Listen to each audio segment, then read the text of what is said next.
Hello friends, welcome back Rudransh के amazing video, जहां आपको हॉरर से लेकर मोरल तक स्टोरी मिलेगी। और आज है हॉरर स्टोरी, एक ट्रक ड्राइवर की आप बीती। हेलो, मेरा नाम विकास है और मैं पेशे से एक ट्रक ड्राइवर हूँ। और जो मेरे साथ हुआ था ना, उस हादसे को आज भी याद करता हूँ तो मेरे पूरे बदन में कपकपी आ जाती है। उस हादसे के बाद से वैसे भी मैं या तो देर रात तक का सफ़र तय ही नहीं करता, और अगर कभी मजबूरी में करना भी पड़े तो भूल कर भी अकेले नहीं जाता।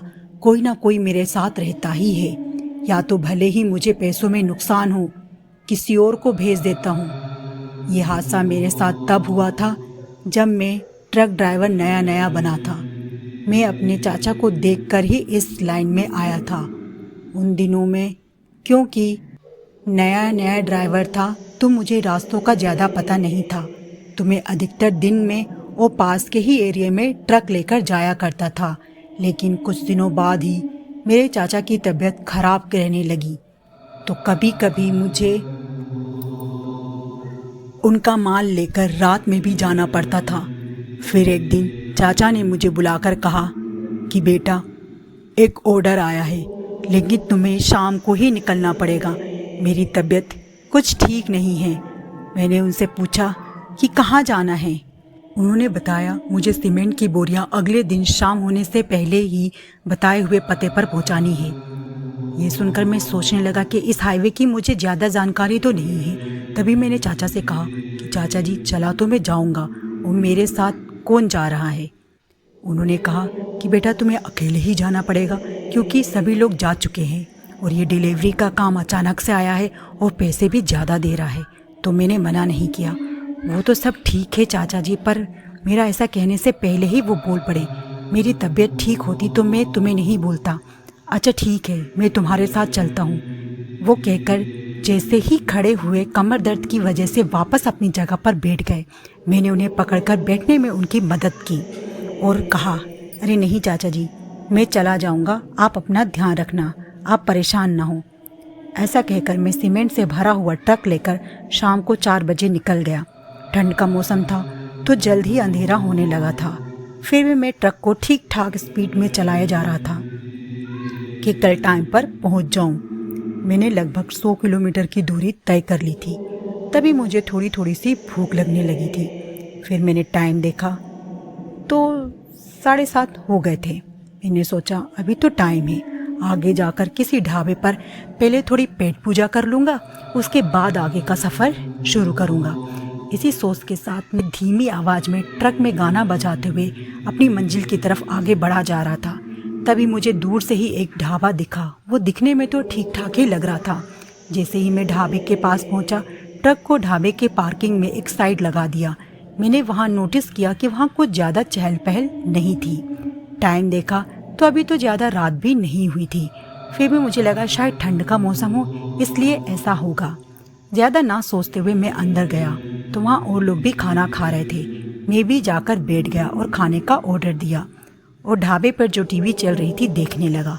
तभी मेरा खाना आ गया और मैंने खाना खाना शुरू कर दिया। तभी मेरी नज़र बाहर की तरफ गई तो वहाँ एक बच्चा लगातार मेरी तरफ देखे जा रहा था। मैंने उसे नज़रअंदाज कर खाना खाता रहा। फिर अचानक से पता नहीं क्यों वापस उस पर मेरी नज़र पड़ी तो वह अब भी मुझे देख रहा था। मैंने गौर से देखा तो वो बहुत मासूम सा लग रहा था। फिर मैंने अच्छे से देखा तो वो स्कूल यूनिफॉर्म में पीछे स्कूल बैग के साथ खड़ा मुझे ही देख रहा था। उसे देखकर पहले तो मुझे अजीब लगा कि इतनी रात में स्कूल का बच्चा यहाँ क्या कर रहा है। फिर मेरे दिमाग में आया कि कहीं रास्ता तो नहीं भटक गया। उसे देखकर मुझे उस पर तरस आने लगा और मैं उठकर उसके पास जाकर उससे पूछा, बेटा, तुम यहाँ इतनी रात को अकेले क्या कर रहे हो? तब मेरा अंदाज़ा बिल्कुल सही था। उसने बताया कि अंकल, मैं शाम को छुट्टी के बाद अपने दोस्तों के साथ घर जा रहा था। मेरे दोस्त मुझसे बिछड़ गए और मैं रास्ता भूल गया। कोई भी मेरी मदद नहीं कर रहा है। ऐसा बोलते हुए उसने रोने जैसी सूरत कर ली थी। ऐसा देखकर मुझे उस पर दया आ गई। इससे पहले कि मैं कुछ बोलता, उसने फटाक से बोला, अंकल, मुझे बहुत ज़ोरों से भूख लगी है। मैंने उससे कहा, हाँ हाँ बेटा, चलो मेरे साथ, तुम पहले कुछ खा लो।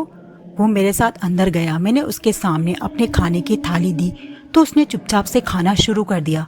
पर वो जिस तरीके से खाना खा रहा था मुझे बहुत अजीब लगा। ऐसे खा रहा था कि कभी वर्षों से खाना खाया ही नहीं हो। फिर मैंने सोचा कि कुछ बच्चे ऐसे ही खाते हैं। ये सोचकर मैंने उससे बोला कि बेटा, तुम्हारा घर कहाँ है? अगर कहीं आसपास है तो तुम्हें खुद ही छोड़ाऊंगा। उसने किसी गांव का नाम बताया। मुझे तो खुद ही ज़्यादा पता नहीं था। फिर मैंने ढाबे के मालिक से पूछा तो उसने मुझे उस गांव का पता बताया। उससे पूरा रास्ता समझने के बाद खाने के पैसे दिए और उस बच्चे के पास आकर बोला, बेटा मेरे साथ चलोगे? मैं तुम्हें तुम्हारे घर छोड़ दूंगा। उसने हाँ में अपना सिर हिलाया, फिर मेरे साथ चल पड़ा। मैंने उसे ट्रक में बिठाया और उसके बाद ट्रक स्टार्ट करके मैं ढाबे के मालिक के बताए रास्ते पर मोड़ रहा था। तभी वो बच्चा बोला, अंकल इधर से नहीं उधर से, वो शॉर्टकट है, जल्दी पहुंच जाएंगे, मुझे जल्दी से अपने घर जाना है। उसने ये सब बातें इतनी मासूमियत से कही कि मैंने कुछ ज़्यादा सोचा ही नहीं और उसी तरफ ट्रक को मोड़ लिया।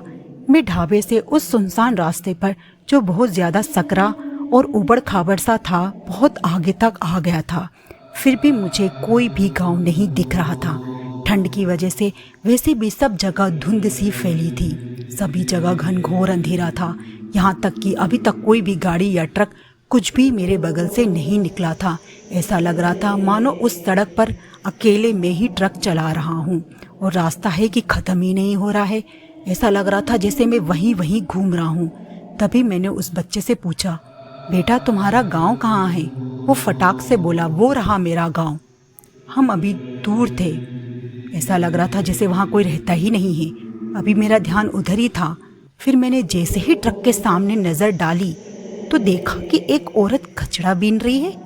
मेरे मन में सोचा, इतनी रात को ये औरत यहाँ क्या कर रही है? मैंने सोचा हो सकता है कोई पागल होगी। जैसे जैसे मेरा ट्रक उसके पास आ रहा था वो मुझे थोड़ी थोड़ी साफ दिखाई दे रही थी। मैंने गौर से देखने की कोशिश की। जिसे मैं कचड़ा समझ रहा था वो हड्डी की तरह दिख रहा था। मैं सोचने लगा कि पता नहीं किसकी हड्डी है। कहीं कोई जादू टोना करने वाली, काला जादू करने वाली औरत तो नहीं है। मैंने ट्रक की स्पीड कम कर ली थी। मुझे वो औरत अजीब सी लग रही थी। मुझे कुछ समझ ही नहीं आ रहा था कि वो औरत है या कहीं चुड़ैल या डायन तो नहीं, क्योंकि इतनी रात को तो इतनी सुनसान सड़क पर कोई भूत ही हो सकता है। मुझे बहुत डर लगने लगा था, क्योंकि मुझे तो भूत प्रेत पर विश्वास था और मुझे डर तो बहुत लगता था। फिर मुझे याद आया कि अरे मेरे साथ ये छोटा बच्चा भी तो है। जब मेरी ये हालत है तो बच्चे का क्या हो रहा होगा ये सब देखकर। ये सोचकर मैंने जैसे ही अपने बगल में देखा तो वो बच्चा वहाँ था ही नहीं। मैं बहुत डर गया कि अचानक से वो बच्चा कहाँ चला गया। ठंड में भी मुझे पसीना आने लगा। मैं अभी सोच ही रहा था कि वो बच्चा सपना था या हकीकत, तब तक मैं उस औरत के काफ़ी पास पहुँच गया था। अब मेरा दिमाग ही पूरा घूम गया था। ऐसा लग रहा था मानो मैं चक्कर खाकर गिरने वाला हूँ। तभी मैंने भगवान का नाम लिया और सोचा कि अब मैं नहीं डरूंगा, ट्रक को नहीं रोकूंगा। अगर वह असलियत में कोई औरत है तो खुद ही रास्ते से हट जाएगी, वरना अब जो होगा देखा जाएगा। इसी सोच के साथ ट्रक को रोककर थोड़ा पीछे किया और ट्रक को फुल स्पीड में चलाना शुरू कर दिया। वो औरत रोड के बीच खड़ी होकर मेरी तरफ ही देख रही थी। मैं बिल्कुल नहीं रुका, फुल स्पीड में ट्रक को चालू रखा और जैसे ही ट्रक उस औरत के पास पहुंचा वो एक धुएं की तरह गायब हो गई। मैंने साइड मिरर में देखा, मुझे कहीं कुछ दिखाई नहीं दिया था। अभी भी मेरी स्पीड फुल थी। उस रोड पर अभी भी कोई और ट्रक वाला नहीं निकला था। मैं समझ गया था कि ढाबे से ही मेरे पीछे छलावा लग गया था। तभी मेरी नज़र एक पेड़ पर पड़ी। वो वही औरत थी जो मुझे पीछे दिखी थी और अभी वो मुझे पेड़ पर फंदे से लटकी हुई दिखी थी। मुझे अब पूरी तरह से यकीन हो गया था कि आज मैं नहीं बच पाऊंगा। ये छलावा मेरा पीछा कर रहा है। तभी मेरी नज़र अपने साइड मिरर पर पड़ी तो अब तो एकदम से अपने आप को पत्थर जैसा फील कर रहा था। वही औरत बहुत सी औरतों के साथ मेरे ट्रक के पीछे भागते हुए आ रही थी। वो अकेले नहीं थी बल्कि समूह में थी। ये देखकर मेरे शरीर पर कंट्रोल ही नहीं था। ऐसा लग रहा था कि अब मेरा ट्रक कहीं भी ठुक जाएगा। मेरे हाथ में बिल्कुल ताकत ही नहीं बची थी। तभी मेरी नज़र दूर से आती हुई रोशनी पर पड़ी। वो शायद किसी गाड़ी की हेडलाइट की रोशनी थी, पर तब तक मैं अपना बैलेंस खो बैठा था। मैंने लाख कोशिश की, तब तक मेरा ट्रक एक पेड़ से टकरा गया। टक्कर इतनी ज़ोर से थी, मेरा गेट खुल गया और मैं धड़ाम से नीचे गिर गया और बेहोश हो गया। उसके बाद क्या हुआ मुझे नहीं पता। फिर मुझे अपने चेहरे पर पानी सा गिरने का एहसास हुआ। मुझे हल्का हल्का सा होश आ रहा था। मुझे धुंधला धुंधला सा दिख रहा था। तो मुझे एकदम से ऐसा लगा जैसे कि वो चेहरा उसी औरत का है। मैं एकदम से चौंक कर उठा तो देखा कि मेरे चेहरे पर पुलिस वाला पानी के छींटे डाल रहा था। मैं उठा था तो देखा कि मेरी चारों तरफ 3-4 पुलिस वाले मुझे घेर कर खड़े थे। मेरा ट्रक एक पेड़ से टकराया हुआ खड़ा था। मुझे भी कुछ ज़्यादा चोटें नहीं आई थी। तभी एक पुलिस वाला मुझसे आकर बोला, क्यों, ज़्यादा पी रखी है? ज़्यादा पीकर गाड़ी चलाएगा तो ऐसा ही होगा। वो तो अच्छा है कि तू बच गया, वरना आज तो तेरा राम राम सत्य ही हो जाता। तभी मैंने उनसे कहा, नहीं नहीं साहब, मैंने कोई शराब नहीं पी। वो तो मेरे पीछे छलावा पड़ गया था। क्या?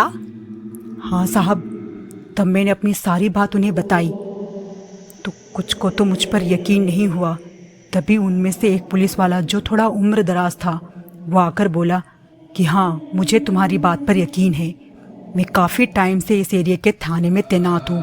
बहुत से ट्रक ड्राइवरों के मुंह से यही बात सुनी है, जो तुम्हारी तरह नसीब वाले होते हैं वो बच जाते हैं और यही बात बताते हैं, वरना कुछ ड्राइवरों की तो लाश भी नहीं मिलती। बहुत पहले जब मेरी पोस्टिंग नई नई हुई थी तभी की बात है। तभी एक ट्रक ड्राइवर ने स्कूल जाते हुए एक बच्चे और उसकी माँ को टक्कर मारकर बड़ी ही बेरहमी से कुचलकर आगे चला गया था। तभी से ये माँ बेटे की आत्मा उस रास्ते पर आने जाने वाले ट्रक ड्राइवरों को परेशान करती हैं। तुम्हारी किस्मत अच्छी है कि तुम बच गए। अब तुम जल्दी से यहाँ से निकल जाओ। तुम्हारा ट्रक भी ठीक ठाक है, वैसे भी अब सुबह होने वाली है। ये देखकर मैंने उन्हें धन्यवाद कहा और मैं वहाँ से वापस सीमेंट की डिलीवरी करने के बाद उस हादसे से इतना डर गया था कि रात को मैं वहीं रुक गया था। दूसरे दिन सुबह ही वापस आया और अभी भी मैं कभी भी देर रात का सफ़र नहीं करता, और अगर करता भी हूँ तो अकेले नहीं, चाहे मुझे कोई कितना भी पैसा दे। अभी भी मैं उस हादसे को याद करता हूँ तो मेरे रोम रोम खड़े हो जाते हैं। आपको ये कहानी कैसी लगी प्लीज़ कमेंट करके ज़रूर बताना, और अगर अभी भी आपने मेरा चैनल सब्सक्राइब नहीं किया है तो प्लीज़ करो ना, अब कब करोगे? और लाइक भी करना मत भूलना। मिलते हैं फिर जल्द ही नेक्स्ट स्टोरी में, तब तक के लिए बाय बाय।